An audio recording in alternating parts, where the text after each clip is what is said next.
heat is getting ready to come out here on the competition floor in Dickies Arena, as the 2024 CrossFit Games are in Fort Worth, Texas for the very first time. I'm Chase Ingram. Along with me is Adrian Conway. Mike Arsenault will be joining us shortly on the competition floor as we get ready for Firestorm. Your standings after 2 events: Tia Claire Toomey, 200 points, winning back-to-back events. Emily Rolfe sitting in 2nd place, and Emma Tall in 3rd. It's fast, it's furious, it's a firestorm. It is a firestorm, my man. It's 3 rounds for time, 11 calories on the Echo bike, and 11 burpees over the barricade. Short, sweet, and a sprint. Short and sweet, a lot like your steps to success from Go Ruck. Yeah, that's right. I mean, the focus here today is, of course, full send being point number 1.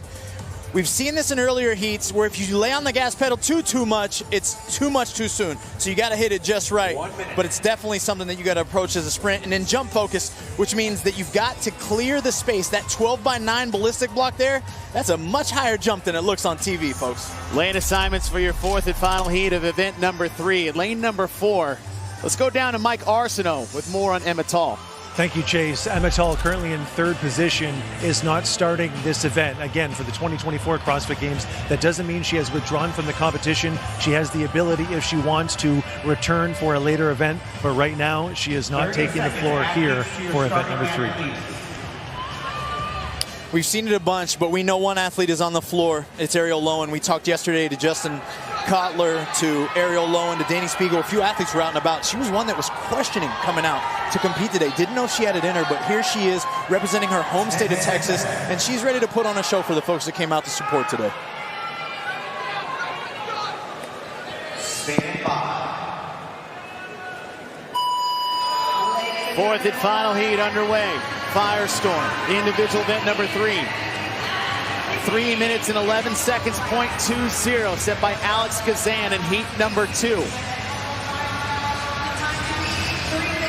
A lot of athletes with an opportunity to get a precious 100 points. Oh, look at all those hands up at the same time, man. Nothing gets me more excited. This is going to be a race. Off the bike first in the fastest split we've seen all day. 23.3 for Gracie Walton. On her heels, Ariel Lowen, Emily Rolfe, Haley Adams. On to 11 burpees over the block.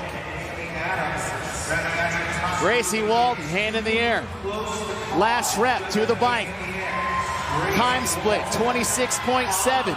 23.3 on her first bike, and she's going for it again. Yeah, one more time, Gracie, do it. Push, Ariel, here comes Ariel Lowen, Gabby Magawa.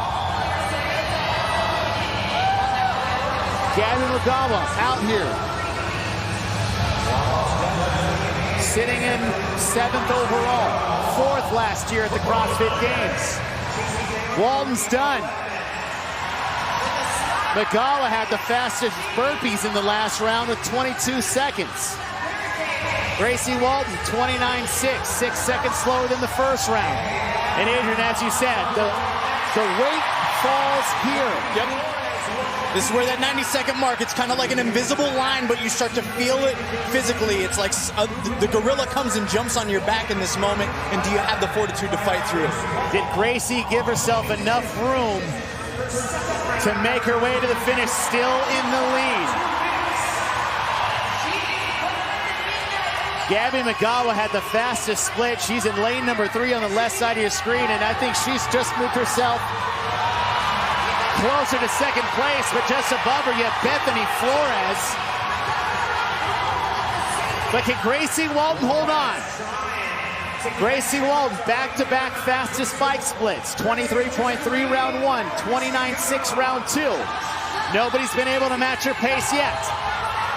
Can she maintain the last 11? Grace Walton is going to take this heat, but can she take the event?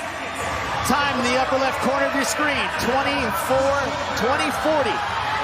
Time to beat, 3:11.20. Can she get under 3? Hand in the air.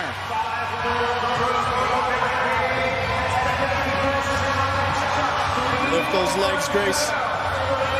Gracie Walton's ahead of the pack. Can she stay ahead of Kazan? And with a run across the finish line, she gets time and 100 points in event number 3. The race for second is on.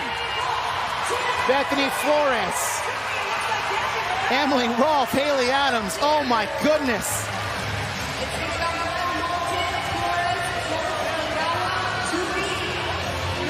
It's like Bethany Flores snuck just under Kazan's time as well. Ariel Lowen across the finish line.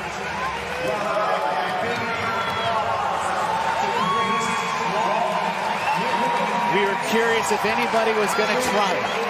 If anybody was going to reach for the sun and hold on. And Gracie Walton did just that. Grace did just that, and I'll tell you right now, this sensation can be a bit delayed, Chase. We talked about what full send is like. Grace put on that display rate out of the gate. You could see the ferocity and the intensity on the earth. Her handles move faster, her pedals move faster than every other athlete on the floor, and it was quite obvious. She got the side-to-side head nod. Shout out to Tim Paulson, a historical athlete in the CrossFit space, that when he gets on the bike, he only had bad intentions. And for Grace, she was able to stand that test. You asked, would anyone have the guts and the bravery to do it? She did. And while her pace slowed on the burpees, she made up enough time for it on the bike every round. And here she is with an event win. Grace Walton takes the event, 3:03.59.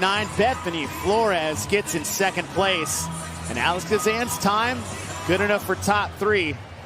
Let's go to Gracie Walton, who's down with Mike Arsenault. I would hope from a seated position after something like that. Yes. Grace, quite the race there in event number 3. What is it like in an event like that where it's less about strength or technique and just pushing as hard as you can with a lot of other women, very fit women, chasing you down? I think for me, it's kind of not look at anyone and just do what I know I can do, and it works. So you've been doing CrossFit for a while. This is your first appearance at the CrossFit Games, and you just picked up your first career event win.